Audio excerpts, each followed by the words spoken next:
નમસ્કાર દર્શક મિત્રો, આપ સૌને મારા જય શ્રી કૃષ્ણ. આજના વાર્તા પ્રસંગમાં એક એવી વાત છે કે માણસ સંકલ્પનિષ્ઠ હોય, જીવનમાં કંઈક કરી બતાવવાની, કંઈક બનવાનું અટલ લક્ષ્ય હોય તો માણસ અસંભવને પણ સંભવ કરી બતાવે. ખૂબ જ પ્રેરણાદાયક મોટિવેશનલ સ્ટોરી છે, માટે હું આગ્રહ કરીશ કે કહાની વાર્તાને અંત સુધી જરૂર સાંભળો. પસંદ આવે તો લાઇક કરીને આપણી સૌની ચેનલ જીવનના મૂલ્યોને સબસ્ક્રાઇબ અવશ્ય કરજો, જો ના કરેલ હોય તો. અને કમેન્ટ બોક્સમાં હર હર મહાદેવ જરૂરથી લખશું, જેથી ભગવાન ભોળાનાથની અસીમ કૃપા આપણા સૌના ઉપર સદૈવ બની રહે. પ્રાચીન સમયની આ વાત છે. એક વખત સાંજનો સમય હતો અને વીરપુરના રાજા વિક્રમસિંહ જંગલમાં શિકાર કરી અને પોતાના રાજ્યમાં પાછા ફરી રહ્યા હતા. ત્યારે રસ્તામાં તેમણે એક બાળકને સળગતી ચિત્તા પાસે ઊભેલો જોયો. રાજા પોતાના ઘોડા પરથી નીચે ઉતરીને બાળકની નજીક જવા લાગ્યા. જ્યારે રાજા બાળકની નજીક આવ્યા ત્યારે બાળક એની માની ચિત્તા આગળ ઊભો રહી અને સંકલ્પ લઈ રહ્યો હતો કે માં, હું એક દિવસ મોટો માણસ જરૂર બનીશ, હું તારા સપનાને જરૂર પૂર્ણ કરીશ. એટલે રાજાએ બાળકને પૂછ્યું કે બેટા તું કોણ છે? એટલે બાળક થોડો ગભરાઈ ગયું. તો રાજાએ કહ્યું કે ડરીશ ના, હું વીરપુરનો રાજા છું. તો તારી માની ચિત્તા પાસે ઊભો રહીને શું સંકલ્પ લઈ રહ્યો હતો? અને આ ઉજળ જંગલમાં તારી માની ચિત્તા નજીક એકલો કેમ ઊભો છે? તારા બીજા સગા સંબંધીઓ કેમ નથી? ત્યારે બાળક કહે છે કે મહારાજ, હું અને મારી માં આ જંગલમાં એકલા રહેતા હતા, પરંતુ મારી માએ મૃત્યુ સમયે મારાથી વચન લીધું હતું કે હું જીવનમાં મોટો માણસ બનું. મારી માએ મને કહ્યું હતું કે મારા દાદા બુલંદનગરના શ્રીમંત શેઠ કરોડીમલ હતા. મારા પિતા અને મારી માના પ્રેમ લગ્ન થયા હતા. મારી માં ખૂબ જ ગરીબ પરિવારમાંથી હતી, તેથી જ મારા દાદાને તે પસંદ ન હતું. મારા પિતા બગીચામાં એક દિવસ ફરતા હતા, ત્યારે એમને એક સાપે ડંખ માર્યો અને મારા પિતાએ આ દુનિયા છોડી દીધી. એટલે મારા દાદા દાદીએ મારી માને અશુભ અને દુર્ભાગ્યણી માની અને કહ્યું કે તારા આવવાથી મારા પિતાનું મૃત્યુ થયું હતું, અને તેમણે મારી માને ઘરની બહાર કાઢી દીધી. તે સમયે મારી માં ગર્ભવતી હતી. તે સમયે તે આ જંગલમાં આવી અને એક ઝૂંપડી બાંધી અને અહીં જ રહેવા લાગી. છેલ્લે અંતિમ સમયે મને કહ્યું હતું કે તું મોટો શ્રીમંત માણસ બનજે, લાયક બનજે. આટલા શબ્દો બોલતાની સાથે જ મારી માનું અવસાન થઈ ગયું. મારી માં જીવતી હતી ત્યારે હું તેને મોટો માણસ બનવાનું વચન આપી શક્યો ન હતો, તેથી જ હું તેની ચિતા પાસે ઊભો રહી અને સંકલ્પ લઈ રહ્યો હતો, જેથી કરીને મારી માની આત્મા સદગતિ પામે. રાજાને બાળક ખુદાર ને નિડર લાગ્યું, એટલે રાજાએ કહ્યું કે મારી સાથે મારા રાજ દરબારમાં આવ, હું તને શિક્ષણ અપાવી અને મોટો માણસ બનાવીશ. બાળકે રાજાને કહ્યું કે મહારાજ, મને વચન આપો કે તમે મને શિક્ષિત કરીને મોટો માણસ બનાવશો. તો રાજાએ કહ્યું કે બેટા, હું તને વચન આપું છું. તો બાળકે કહ્યું કે તો હું તમારી સાથે ખૂબ જ રાજી ખુશીથી આવવા માટે તૈયાર છું.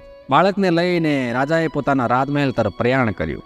રાજમહેલમાં પહોંચતા જ રાણીએ પૂછ્યું કે મહારાજ, આ બાળક કોણ છે? તો રાજાએ કહ્યું કે આનું નામ ભીમસેન છે. આજથી તે આપણા મહેલમાં રહીને શિક્ષણ મેળવશે. રાણીએ મહારાજને ઠપકો આપતા કહ્યું કે મહારાજ, મને ખબર નથી પડતી કે આમ રાહ ચાલતા રાહીને આપ મહેલમાં કેમ લઈ આવો છો? આ મહેલ છે, કોઈ ધર્મશાળા નથી. ત્યારે રાજાએ કહ્યું કે આજથી આ બાળક રાજમહેલમાં જ રહેશે. રાજકુમાર અને રાજકુમારીની જેમ તમારે તેની કાળજી લેવી પડશે. આ મારો આદેશ છે. રાણીએ કહ્યું કે ઠીક છે મહારાજ.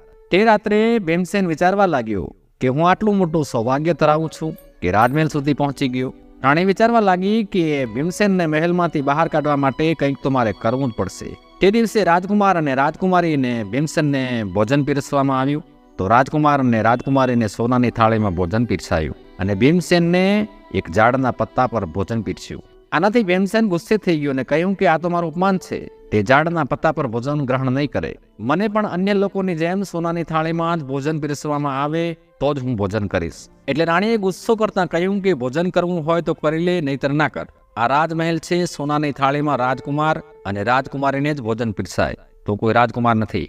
સોનાની થાળીમાં ભોજન પીરસવામાં ના આવ્યું હોવાથી ભીમસેન મહેલ છોડી અને તે જંગલમાં પાછો ફર્યો, જ્યાંથી મહારાજ તેને મહેલમાં લાવ્યા હતા. રાજા મહેલમાં પાછા આવ્યા અને ભીમસેનને ના જોયો તો પૂછ્યું કે ભીમસેન ક્યાં છે? અને રાજાને આખી ઘટનાની જાણ થઈ. ત્યારે તેમણે રાણીને પૂછ્યું કે ભીમસેન ક્યાં છે? તો રાણીએ કહ્યું કે મહારાજ, તે ભીમસેનની પરીક્ષા લેવા માંગતી હતી, પણ તે તો ખૂબ જ અહંકારી બાળક છે, તે તેના જીવનમાં કાંઈ પણ કરી શકે નહીં. પછી રાજાએ રાણીને ઠપકો આપ્યો અને કહ્યું કે એને ઝાડના પત્તા પર ભોજન કેમ આપ્યું? જરૂર તે મહેલ છોડીને ગયો હશે. રાણીએ કહ્યું કે મહારાજ, તે મહેલ છોડીને કેવી રીતે જાય?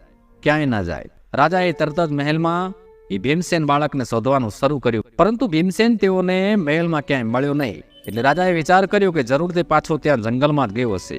રાજા તરત જ રથમાં સવાર થઈ અને એને શોધવા નીકળી ગયા. પરંતુ ભીમસેન રાજાને ક્યાંય મળ્યો નહીં. રાજા નિરાશ ચહેરે પરત ફર્યા. એ વાતને 15 વર્ષનો વખત વીતી ગયો. ભીમસેન જે જંગલમાં ગયો હતો એ ગંગા નદીના કિનારે એક ત્રિકૂટ નામનું વિશાળ જંગલ હતું. ત્યાં બ્રહ્માઋષિ નામના સાધુ રહેતા હતા.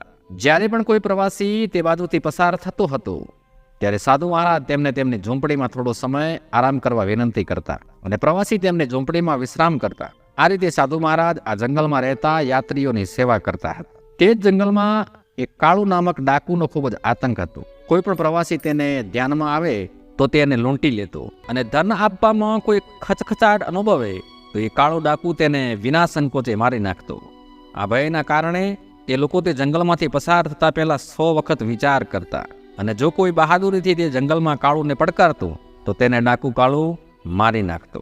ડાકુ કાળુનો ભય આજુબાજુના તમામ ગામોમાં ફેલાઈ ચૂક્યો હતો અને એક દિવસ ગામના કેટલાક લોકોએ ભેગા થઈ અને ડાકુ કાળુને પકડવાનો પ્લાન બનાવ્યો. એકે કહ્યું કે ભાઈઓ, સંગઠનમાં ઘણી શક્તિ છે, આપણે બધા મળીને તેના પર આક્રમણ કરીએ તો આપણે તેને સરળતાથી પકડી શકીશું અને પછી તેનો અંત કરી દઈએ. ટોળામાંથી એક જણ બોલ્યો કે આ વિચાર ખૂબ જ સારો છે, તો ચાલો આજે જ ડાકુ કાળુ પર હુમલો કરી દઈએ.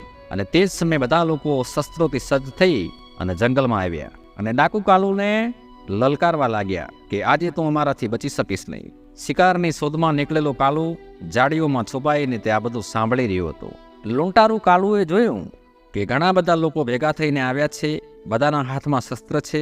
તેને એકાએક આંચકો લાગ્યો કે જો આજ તે ટોળાના હાથમાં આવી ગયો તો તેના માટે બચવું મુશ્કેલ છે. ડાકુ કાળુએ વિચાર્યું કે આ લોકો મને આજે છોડશે નહીં, એટલે મારે મારો જીવ બચાવવા અહીંથી ફરાર થવું પડશે. કાળુ ત્યાંથી છટક્યો. તેણે એક સાધુની ઝૂંપડી જોઈ અને વિચાર્યું કે તેને આ ઝૂંપડીમાં આશરો લેવો જોઈએ. તે દોડતો દોડતો ને હાંફતો એ ઝૂંપડી પાસે ગયો તો સાધુએ પૂછ્યું કે તું કોણ છે અને આ ઉજળ જંગલમાં તું એકલો કેમ ફરે છે? તો કાળુએ કહ્યું કે મહારાજ, મારી પાછળ ઘણા બધા માણસોનું ટોળું છે જે મને મારવા માટે આવી રહ્યું છે, મને બચાવો. ત્યારે સાધુ બાબા કહે છે કે હાલ તું ઝૂંપડીની અંદર જઈ અને સંતાઈ જા. કાળુ ડાકુ ઝૂંપડીમાં જઈને સંતાઈ ગયો અને પછી કાળુને શોધતા લોકોનું ટોળું ત્યાં આવી પહોંચ્યું અને સાધુ મહાત્માને પૂછ્યું કે બાબા, તમે કોઈ માણસને અહીંયાથી ભાગતો જોયો? તો સાધુએ કહ્યું કે તમે કયા માણસની વાત કરી રહ્યા છો? તો ટોળાએ કહ્યું કે અમે ડાકુ કાળુને શોધી રહ્યા છીએ. તેણે નિર્દોષ અને નિસહાય લોકોને ખૂબ જ ત્રાસ આપ્યો છે. તે હત્યારો છે, તે જ્યારે પણ તક મળે છે ત્યારે લોકોને મારી નાખે છે. તો સાધુ બાબાએ કહ્યું કે એ તો ગંગા નદીમાં ડૂબીને મરી ગયો. માટે ભાઈઓ, હું જે કહું તે માનીને તમારા ઘરે જાઓ, કારણ કે એ હવે તમારા હાથમાં આવશે નહીં. એ ગંગા નદીમાં ડૂબીને મરી ચૂક્યો છે. કાળુ ડાકુ ઝૂંપડીની અંદર છુપાઈને આ બધું સાંભળી રહ્યો હતો અને વિચારતો હતો કે આજે આ સાધુ બાબાના કારણે મારો જીવ બચી ગયો. થોડીવાર પછી એ માણસોનું ટોળું સાધુ મહાત્માની વાત પર વિશ્વાસ મૂકી અને ત્યાંથી ચાલ્યું ગયું. થોડીવાર પછી કાળુ ઝૂંપડીની બહાર આવ્યો અને સાધુ બાબાને પૂછવા લાગ્યો કે સાધુ મહારાજ, તમે તે લોકોની સાથે મારા વિશે જૂઠું કેમ બોલ્યા? ત્યારે સાધુ કહે છે કે તારી અંદરનો લૂંટારો મરી ગયો છે, તેથી તો તું ખૂબ ડરી ગયો હતો અને મારી પાસે મદદ લેવા આવ્યો. ત્યારે ડાકુ કાળુ કહે છે કે સાધુ બાબા, તમે જે કહ્યું તે સત્ય છે. પછી સાધુ મહારાજ તેને કહે છે કે બેટા, તું બીજાનું ધન લૂંટીને તારો આ ભવ અને પરલોક બંને બગાડી રહ્યો છે. શું તું નિર્ભયતાથી જીવી શકે છે? બીજા લોકોનો તને હંમેશા ડર રહે છે કે મને કોઈ મારી નાખશે.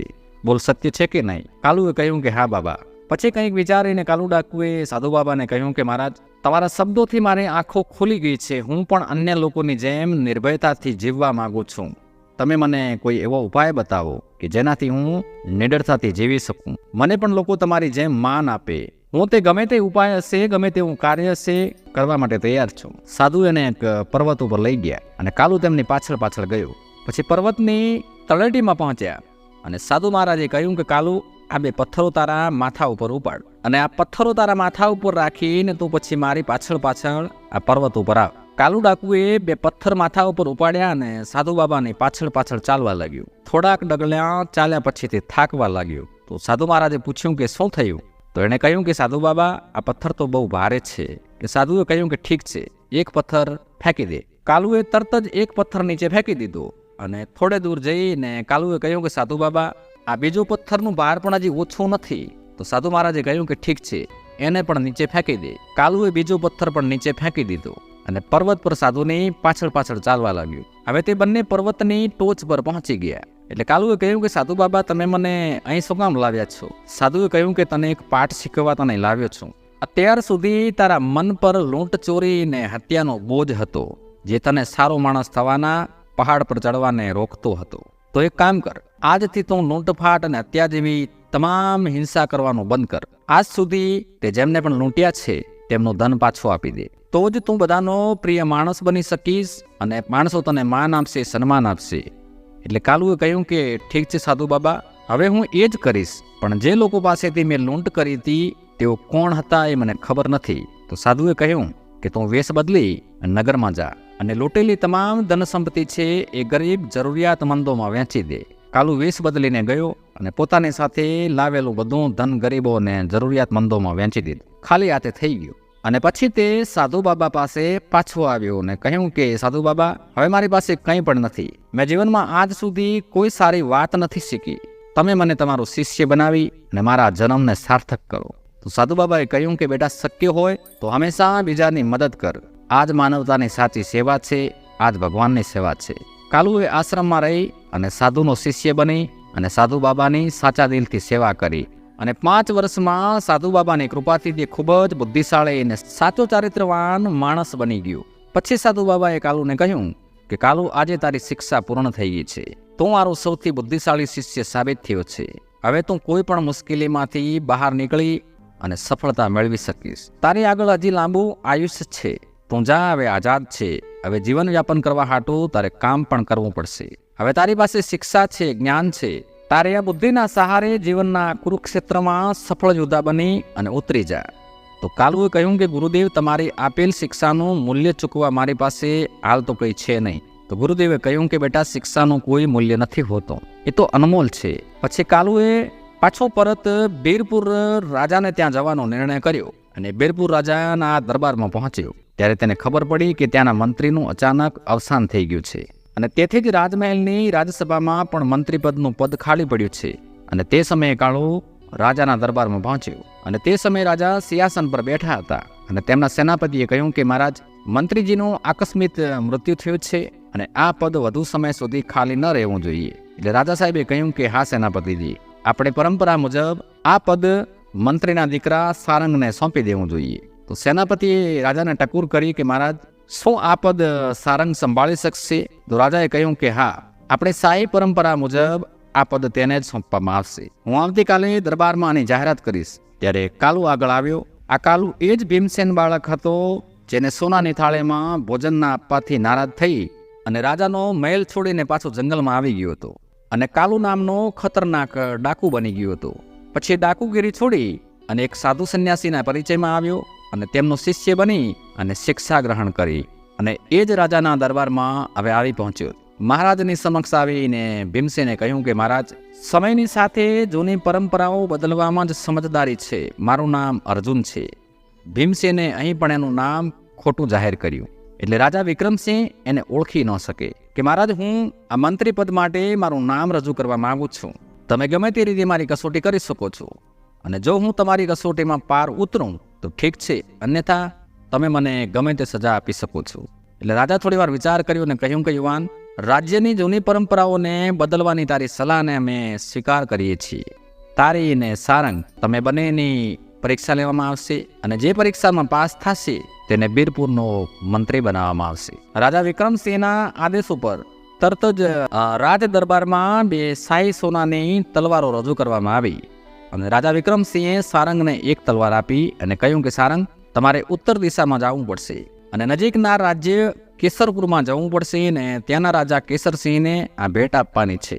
ત્યારબાદ મહારાજે અર્જુનને પણ એક તલવાર આપી અને કહ્યું કે અર્જુન, તારે પશ્ચિમના સરહદી રાજ્ય વિશાલપુરમમાં જઈ અને ત્યાંના રાજાની પાસે જઈ અને એમને આ તલવાર ભેટ આપવાની છે. પછી સારંગ ઉત્તરમાં આવેલ રાજ્ય કેસરપુરના રાજા કેસરસિંહના દરબારમાં પહોંચ્યો. તેણે ત્યાંના રાજાને કહ્યું કે રાજન, હું બીરપુરના રાજા વિક્રમસિંહ દ્વારા મોકલવામાં આવેલ રાજદૂત છું. તેમણે તમારા માટે આ સોનેરી તલવાર ભેટમાં મોકલી છે. પછી એ રાજાએ મ્યાનમાંથી તલવાર કાઢી ત્યારે જોયું કે તલવારની ટોચ પર લાલ રંગનું નિશાન હતું. તો રાજા કેસરસિંહે સારંગને પૂછ્યું કે આનો અર્થ શું છે? ત્યારે સારંગે મનમાં વિચાર્યું કે તલવારની ટોચ પરના આ લાલ રંગનો શું અર્થ હોઈ શકે, એ તો મને પણ ખબર નથી અને આ વિશે વધુ વિચારવું પણ યોગ્ય નથી. આ સમયે રાજા કેસરસિંહના પ્રશ્નનો ઉત્તર શું આપવો? એટલે સારંગે કહ્યું કે હા મહારાજ, આ લાલ રંગનું રહસ્ય એ છે કે કાં તો તમે અમારા રાજાની તલવારની શક્તિનો સ્વીકાર કરો, નહીં તો અમારા રાજાની લોહિયાળ તલવાર તમારા રાજ્યમાં લોહીની નદીઓ વહેવડાવશે. તમને એ પણ જણાવી દઈએ કે હવે આ તલવારની ધાર યુદ્ધના મેદાનમાં જ નક્કી થશે. રાજાએ તરત જ એમના સેનાપતિને બોલાવ્યો અને કહ્યું કે સેનાપતિજી, વીરપુરના રાજા વિક્રમસિંહે આપણાને લલકાર્યા છે. સૈન્ય તૈયાર કરો, વીરપુર ઉપર આક્રમણ કરવાનો સમય આવી ગયો છે. આટલું સાંભળતા સારંગ ડરી ગયો અને ત્યાંથી ચાલ્યો ગયો. બીજી તરફ જ્યારે ભીમસેન ઉર્ફે અર્જુન વિશાલપુરમ પહોંચ્યો અને ત્યાંના રાજા સમક્ષ હાજર થઈને કહ્યું કે મહારાજ, હું રાજા વિક્રમસિંહનો રાજદૂત છું અને આ સુવર્ણ તલવાર અમારા રાજાએ તમને ભેટ મોકલી છે. અમારા રાજા સાહેબ અને તેમનું પૂરું રાજ્ય તમારા માટે હંમેશા તત્પર છે. એનું પ્રમાણનું આ તલવાર પ્રતીક છે. રાજાએ અર્જુનને કહ્યું કે મને તમારા રાજાની દોસ્તી કબૂલ છે. તમારા રાજાના સાચા મિત્ર બનવા માટે હું પણ તત્પર છું. ત્યાંના રાજાએ કહ્યું કે રાજદૂત, હું પણ તમારા રાજાને એક સૈન્ય ટુકડી અને કેટલીક કિંમતી ભેટ આપી રહ્યો છું. અર્જુને સૈન્યની ટુકડી અને કિંમતી ભેટ સોગાદો લઈને વીરપુર જવાના રવાના થયો. અર્જુન અને સારંગ બંને વીરપુર પહોંચ્યા ત્યારે રાજાએ કહ્યું કે સારંગ બોલો. ત્યાંના રાજાને તલવારની ટોચ પર લાલ રંગ વિશે પૂછ્યું હશે, ત્યારે તમે તેમને શું કહ્યું? ત્યારે તલવારની ટોચ પર લાગેલો લાલ રંગ એના વિશે વિગતવાર કહ્યું ને રાજા વિક્રમસિંહ ચોંકી ગયા કે સારંગ, આ તો શું કહી રહ્યો છે? આ તમે શું મૂર્ખામી કરી? અને તે જ સમયે એક વ્યક્તિ આવીને કહેવા લાગ્યો કે મહારાજ, કેસરપુરની વિશાળ સેના વીરપુર તરફ આગળ વધી રહી છે. હવે આપણે અચાનક શું કરશું? ત્યાં હાજર ભીમસેન ઉર્ફે અર્જુને કહ્યું કે મહારાજ, ચિંતા કરશો નહીં. જ્યારે મેં વિશાલપુરમના રાજાને તલવારની ટોચ પર લગાવેલા રંગનું રહસ્ય સમજાવ્યું તો તે ખુશ થઈ ગયા અને મારી સાથે તેમની સેનાની એક ટુકડી મોકલી છે અને તે ટુકડી હજી આપણા મહેલની બહાર ઊભી છે. મારા તમે ચિંતા કરશો તો કાંઈ થશે નહીં. કૃપા કરી અને સેનાપતિને કેસરનગરની સેના સાથે લડવાની સૂચના આપો. હું મારી સાથે આવેલા સૈન્ય સાથે કેસરપુરની સેના પર હુમલો કરીશ. આ બેવડા હુમલાથી એ સેના ટકી શકશે નહીં. અને એવું જ થયું. 4 દિવસના યુદ્ધમાં છેવટે કેસરપુરનું સૈન્ય હારી ગયું અને વીરપુર જીતી ગયું.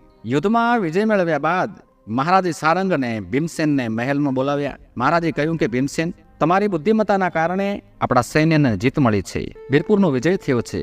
માટે હું તમને વીરપુરના મંત્રી પદ પર નિયુક્ત કરવાની જાહેરાત કરાવું છું. ત્યારે સારંગ બોલ્યો કે મહારાજ, આ તો મારી સાથે અન્યાય છે.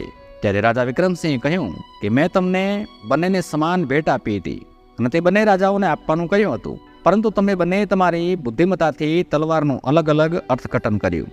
અર્જુને તે ભેટનું સાચું અર્થઘટન કર્યું, તેની બુદ્ધિનો ઉપયોગ કર્યો, જ્યારે તમે તમારી મૂર્ખતાથી કેસરપુરના રાજાને કાયમ માટે મારો દુશ્મન બનાવી દીધો. હવે મને કહો કે હું તમને વીરપુરનો મંત્રી કેવી રીતે બનાવું? સારંગ કોઈ પણ ઉત્તર ના આપી શક્યો અને માથું નમાવીને ચૂપચાપ દરબાર છોડીને ચાલ્યો ગયો. પછી મહારાજે જાહેરાત કરી કે હું અર્જુનને વીરપુરના નવા પ્રધાન તરીકે જાહેર કરું છું. અને તે જ રાત્રે પ્રધાન બનવાના સન્માનમાં ભીમસેન ઉર્ફે અર્જુનને રાજમહેલમાં રાત્રિ ભોજન માટે આમંત્રણ આપવામાં આવ્યું હતું. પછી રાણીએ પોતે અર્જુનને પોતાના હાથે ભોજન પીરસ્યું. નવા પ્રધાન બનેલ અર્જુને કહ્યું કે મહારાજ, મને ક્ષમા કરો, પણ હું ચાંદીની થાળી કરતાં સોનાની થાળીમાં ભોજન લેવાનું પસંદ કરીશ. તો રાજા અને રાણીએ કહ્યું, ઠીક છે, અમે તેની પણ વ્યવસ્થા કરી લઈશું. જ્યારે અર્જુનને સોનાની થાળીમાં ભોજન પીરસવામાં આવ્યું ત્યારે તેણે કહ્યું કે જોયું મહારાણી, આખરે તે દિવસ આવી ગયો જેના વિશે તમે એકવાર ના પાડી હતી. રાણીએ પૂછ્યું, મંત્રીજી, તમે શું કહી રહ્યા છો?